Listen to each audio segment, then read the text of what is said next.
سے لے کر تیسرے یا چوتھے دن تک ہم ان رسومات کی پریکٹس کرتے ہیں جو آئندہ سال آنے والے سال میں ہم نے کرنا ہوتی ہے، جیسے سنت رسول صلی اللہ علیہ وآلہ وسلم، صوم اور صلات کی پابندی، آپس میں محبت، انکساری، اتفاق، امت کے لیے بہتر سے بہتر جستجو کرنے کے لیے کوشش کرنا۔ تو جو اس سال جو عرس ہے جشن عظمت الاولیاء رحمۃ اللہ علیہ، ہماری تقریبات کا پہلا دن جو ہوتا ہے وہ اسی بات کا عکس ہے کہ ہمارے حضور نے ساری زندگی گزاری کیسے۔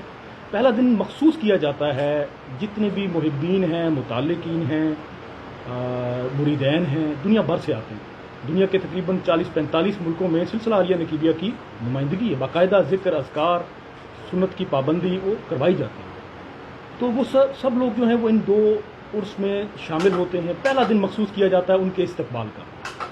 اب پہلے دن ان صرف مخصوص کیا جاتا ہے کہ وہ اپنے اپنے کلچر اور ثقافت کو لے کر پیش ہوں۔ اگر وہ پٹھان ہیں تو وہ پشتون ثقافت کے ساتھ آئیں گے، پنجابی ہیں، ساؤتھ پنجاب سے ہیں، کہیں سے بھی ہیں، وہ اپنی ثقافت پیش کرتے ہیں۔ حضور نقیب الاولیاء کی جو حکمت ہے، ان کی جو بصیرت ہے، وہ اسی میں عیاں ہے اس عرس کے اندر، کہ آپ نے جو علاقائی ثقافت ہے اس کو ختم نہیں کیا، اس کو کل نہیں کیا، باعین سنت نبی صلی اللہ علیہ وآلہ وسلم، باعین کہ نبی کریم صلی اللہ علیہ وآلہ وسلم نے حج کا فریضہ ہمارے پوری امت کے لیے سب سے بڑی مثال ہے کہ نبی کریم صلی اللہ علیہ وآلہ وسلم نے، یہ وہی کعبہ ہے جہاں پر 360 بت تھے جن کو گرایا گیا تھا، اصولاً تو نعوذ باللہ معافی کے ساتھ اگر یہاں پر بت پرستی ہوتی تھی اور برہنہ طواف ہوتا تھا تو اس اعتبار سے تو کعبہ شریف کو بھی شہید کر دینا چاہیے تھا، دوبارہ تعمیر ہونی چاہیے تھی، لیکن نہیں، نبی کریم نے جو اصل تعلیمات ابراہیمی تھی اس کا ریوائیو کیا، جو غلط چیزیں تھیں ان کو ہٹایا، باقی جتنی رسومات تھیں، جتنی بھی اچھی ثقافتیں تھیں ان کو قائم رکھا اپنی جگہ پر،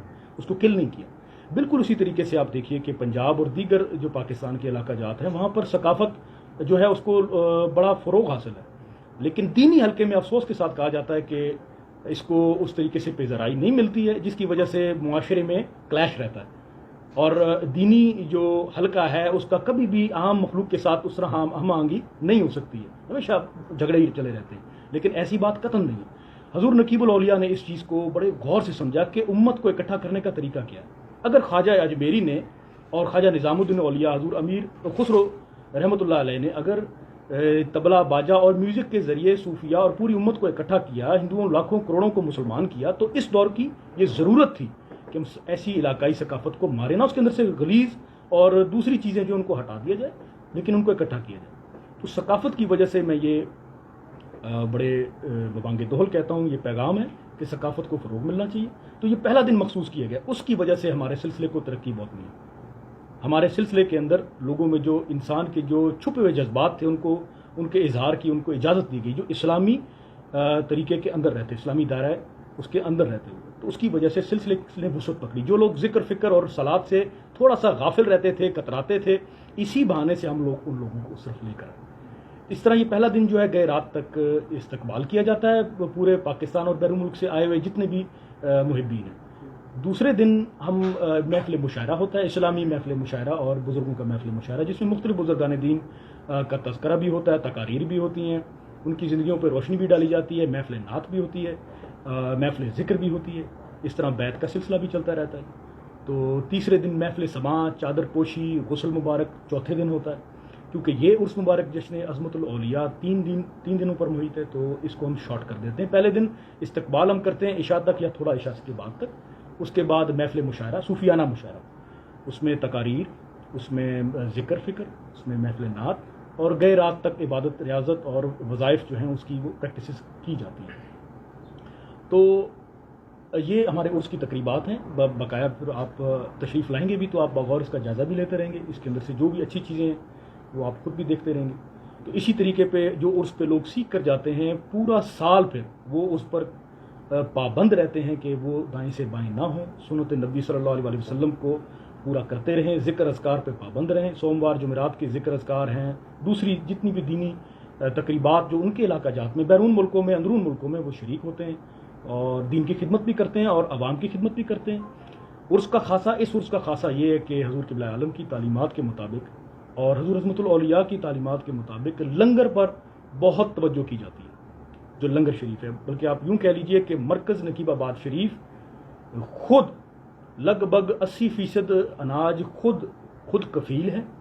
ہم اگاتے ہیں، سارا سال محنت کرتے ہیں، اور ہماری جو سالانہ تقریباً 20 تقریبات بنتی ہیں عرسوں کو ملا کر، ہم ان پہ مخلوق کی خدمت خود کرتے ہیں. اور یہ سعادت ہے ہم دونوں سجادگان کو، ہم سے پہلے بزرگان کو. تو جو ہمارے ساتھ محبین ہیں، متعلقین ہیں، وہ بھی کوشش کرتے ہیں، سارا سال محنت کرتے ہیں. اس بار آپ تشریف لائیں گے، لنگر خانے کا دورہ ضرور کیجیے. آپ محظوظ بھی ہوں گے، آپ ہمیں دعائیں بھی دیں گے کہ کس طریقے سے مخلوق کی خدمت صرف اللہ کی رضا کی خاطر کی جاتی ہے. جی تو سر حضور والا یہ بھی بتائیے گا کہ ایک تو آئی نو کہ آپ کا اوقاف ڈپارٹمنٹ کا تو کنسرن نہیں ہے کہ آپ نے جو علاقائی ثقافت ہے اس کو ختم نہیں کیا، اس کو کل نہیں کیا. باعین سنت نبی صلی اللہ علیہ وسلم، باعین کہ نبی کریم صلی اللہ علیہ وسلم نے حج کا فریضہ ہمارے پوری امت کے لیے سب سے بڑی مثال ہے کہ نبی کریم صلی اللہ علیہ وسلم نے، یہ وہی کعبہ ہے جہاں پر 360 بت تھے جن کو گرایا گیا تھا. اصولاً تو نعوذ باللہ معافی کے ساتھ اگر یہاں پر بت پرستی ہوتی تھی اور برہنہ طواف ہوتا تھا تو اس اعتبار سے تو کعبہ شریف کو بھی شہید کر دینا چاہیے تھا، دوبارہ تعمیر ہونی چاہیے تھی. لیکن نہیں، نبی کریم نے جو اصل تعلیمات ابراہیمی تھی اس کا ریوائز کیا، جو غلط چیزیں تھیں ان کو ہٹایا، باقی جتنی رسومات تھیں، جتنی بھی اچھی ثقافتیں تھیں ان کو قائم رکھا اپنی جگہ پر، اس کو کل نہیں کیا. بالکل اسی طریقے سے آپ دیکھیے کہ پنجاب اور دیگر جو پاکستان کے علاقہ جات ہیں وہاں پر ثقافت جو ہے اس کو بڑا فروغ حاصل ہے، لیکن دینی حلقے میں افسوس کے ساتھ کہا جاتا ہے کہ اس کو اس طریقے سے پیزرائی نہیں ملتی ہے، جس کی وجہ سے معاشرے میں کلیش رہتا ہے. اور دینی جو حلقہ ہے اس کا کبھی بھی عام مخلوق کے ساتھ اس طرح ہم آہنگی نہیں ہو سکتی ہے، ہمیشہ جھگڑے ہی چلے رہتے ہیں. لیکن ایسی بات قطعاً نہیں. حضور نقیب الاولیاء نے اس چیز کو بڑے غور سے سمجھا کہ امت کو اکٹھا کرنے کا طریقہ کیا ہے. اگر خواجہ اجمیری نے اور خواجہ نظام الدین اولیاء حضور امیر تو خود رحمۃ اللہ علیہ نے اگر طبلہ باجا اور میوزک کے ذریعے صوفیاء اور پوری امت کو اکٹھا کیا، ہندوؤں لاکھوں کروڑوں کو مسلمان کیا، تو اس دور کی یہ ضرورت تھی کہ ایسی علاقائی ثقافت کو مارے نہ، اس کے اندر سے غلیظ اور دوسری چیزیں بھی ان کو ہٹا دیا جائے، لیکن ان کو اکٹھا کیا.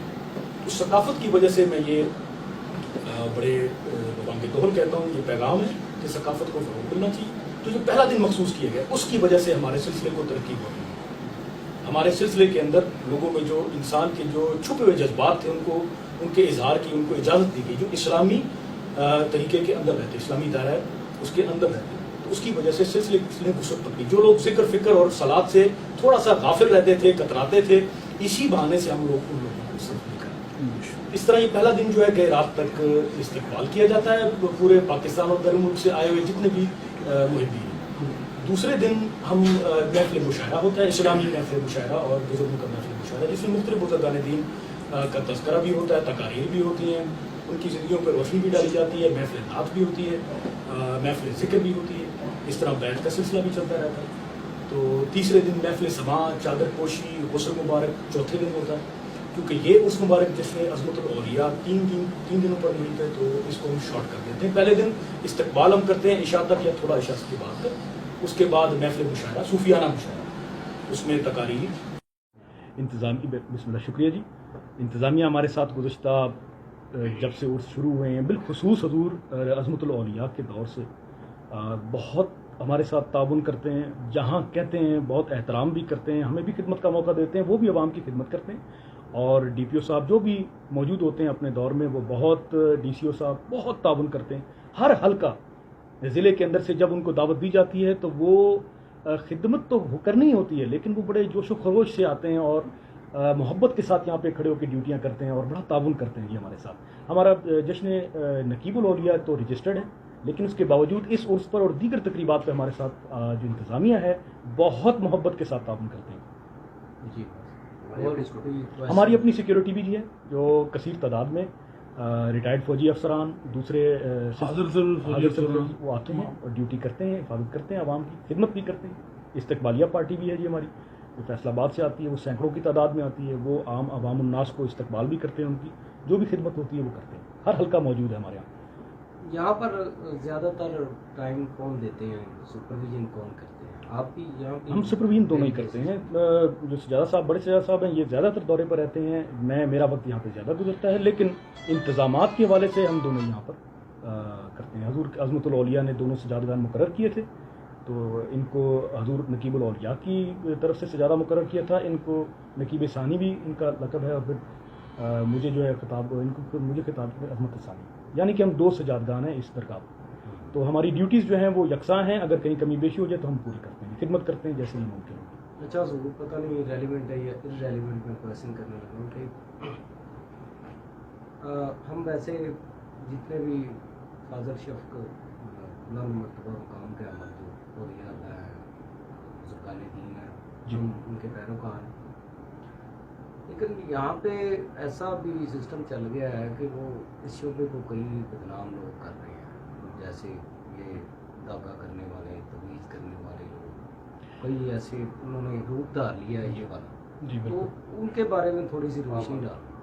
میں اس پہ تھوڑی سی یس کرتا ہوں، جس کا شیخ نہیں ہے نا، یہ حضور غوث اعظم کا ہاں جی، یہ تو سلسلہ ہے کہ جس کا کوئی شیخ نہیں اس کا شیخ شیطان۔ جب ایک شخص خود سے بیٹھ کر عمل داغے تعویذ داغے کرے گا، ظاہر ہے اس نے کہیں پر کہیں کسی بزرگ کی خدمت نہیں کی ہوئی۔ خدمت آپ کو ادب سکھاتی ہے، انسانیت کا احترام سکھاتی ہے، آپ کو جس سنت نبی پر چلنے کا طریقہ سکھاتی ہے۔ ایک شخص جس نے کسی کامل شیخ کی اتباع ہی نہیں کی، زندگی نہیں گزاری، خدمت نہیں کی، رگڑا نہیں کھایا، اور وہ کیسے کامل مرشد ہو سکتا ہے؟ تو پھر ایسے عناصر جو ہیں عوام میں شامل ہو کر پھر وہ اسلام کو بدنام کرتے ہیں، صرف خطے کی بدنامی کا باعث نہیں بنتے، پورے اسلام کو بدنام کرتے ہیں۔ تو بالکل ایسے عناصر ہیں جیسے ہر طبقے میں موجود ہے، کرپشن تو ہر جگہ موجود ہے جی۔ تو اس راستے میں افسوس کے ساتھ کہنا پڑتا ہے، بہت افسوس کے ساتھ، یہ بڑا پاک راستہ ہے جی، اور لیکن یہاں پر بھی کرپشن موجود ہے، لیکن اگر آپ لوگ ساتھ دیتے ہیں، آپ لوگ صافی حضرات اور میڈیا سارا، تو ان چیزوں کا جو ہے وہ کلا کما بھی آپ لوگ ہی کر دیتے ہیں، اور یہ بہت بڑی اپریسیشن بنتی ہے آپ لوگوں کی، میڈیا والے جو احباب ہیں، کہ انہوں نے بہت زیادہ کام کر کے اس چیز کو کل کرنے کی کوشش کی ہے، اور ہم سب صوفیاء کی جو جماعت ہے بہت شکر گزار ہیں آپ کا کہ آپ نے بہت مدد کی ہے اس سلسلے میں ہماری۔ موجودہ جو ہے اپنا مسلمانوں کا جو کردار ہے، مسلمان کشمیر میں قتل عام ہو رہا ہے، ہندو جو کر رہے ہیں، اس حوالے سے آپ مسلمانوں کو کیا پیغام دیں؟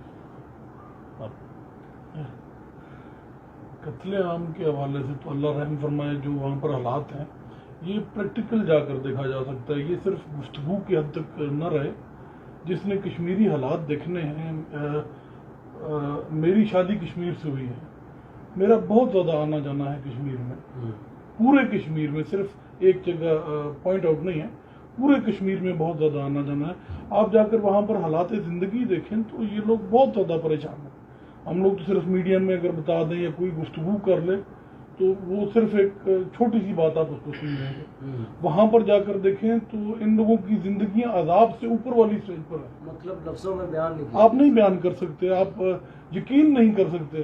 ایک شخص صبح اٹھتا ہے، اپنے بچوں کو اسکول نہیں بھیج سکتا، صرف اس لیے کہ سامنے سے فائرنگ ہو رہی ہے۔ ایک بچہ ابھی 3-4 دن ہوئے، مجھے ایک بچے کی تصویریں بھیجی ہیں بھائیوں نے، میں آپ کو دکھاتا ہوں، 7 سال کا بچہ، گھر سے ماں نے تیار کر کے اسکول سے بھیجا، ہمارے پیر بھائی کا بیٹا ہے، گھر سے نکلا ہے، باہر اس کو سر میں گولی لگی ہے، اسکول جانے کے لیے سر میں گولی لگی ہے، وہ بچہ وہیں پر گر گیا، اس کو اٹھا کر ہاسپٹل لے کر گئے، دوسرے دن وہ فوت ہو گئے۔ کیا ہماری حکومت کو موجودہ صورتحال کے مطابق، کیونکہ ہم مسلمان ہیں، ہم پر یہ لازمی ہو جاتا کہ ہم جہاد کے لیے نکلیں موجودہ صورتحال؟ اسلامی جمہوریہ پاکستان کا تو یہی تقاضا ہے۔ اس میں کوئی شک نہیں جی، جہاد ہر قسم کا ہے، اللہ تعالیٰ ہم سب کو جہاد کی توفیق دے۔ پہلے تو اس لفظ کے معنی سمجھے جائیں تو پھر اس پر چلا جائے، کیوں نہیں، بالکل جہاد کا حق رکھتا ہے ہر مسلمان، اور حکم بھی اسی طرح ہے، پر جس طریقہ پر ہم سے بات چیت چل رہی ہے، اگر اس طریقہ سے اس کا حل نکل آتا ہے تو اس سے بہترین چیز اور کچھ نہیں ہے کہ اگر گفتگو سے نہ ان کا نقصان ہو نہ ہمارا ہو۔ اصل میں پس کون رہے ہیں؟ کشمیری۔ تو اگر گفتگو سے ان کے حالات بہتر ہو جاتے ہیں تو اس سے بہتر آپشن کوئی نہیں ہے۔ دونوں ایٹمی ممالک ہیں، خدا نہ خواستہ صرف ہم لوگوں نے سنا ہوا ہے کہ یہ جنگ اس طرح ہوتی ہے، دیکھی نہیں ہے۔ جس طرح قتل عام ہوتا ہے وہ انسان تصور نہیں کر سکتا۔ بہترین حل ہے کہ اگر حکمران آپس میں اکٹھے ہو کر مشاورت کے ساتھ کوئی بہترین فیصلہ اس خطہ کے لیے کر لیں تو وہ سب سے بہترین حل ہوگا۔